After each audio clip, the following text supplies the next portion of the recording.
Ya. Uno. FARC guerrilla fighters exercising at dawn, their rifles in hand. 6. 7.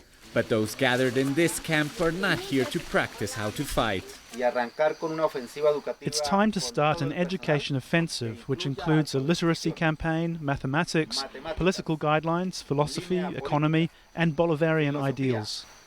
Commander Aldinever leads the first morning class.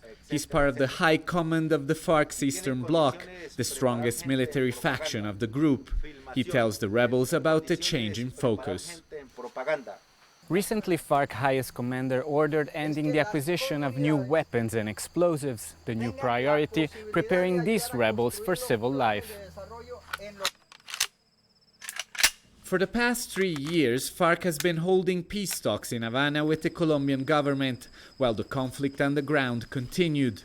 The rebels say they have declared a unilateral ceasefire, while the government suspended its airstrikes. Al cese al fuego bilateral. Nonetheless, government jets still fly overhead, Cuidado, con cuidado.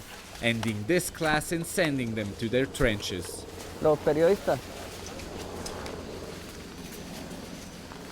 FARC rebels have been at war with the Colombian government for 51 years, but successful military offensives and mass desertions have reduced their numbers.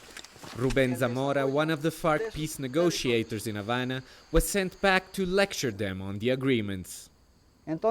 We are entering a transitional phase, which the government calls post-conflict, and we call national normalization. Today he's discussing the joint deal to find the 25,000 people who disappeared in the war. Como vemos, camarada, aquí ya no es un número multiplicado por sí mismo. Many of the fighters also need basic education.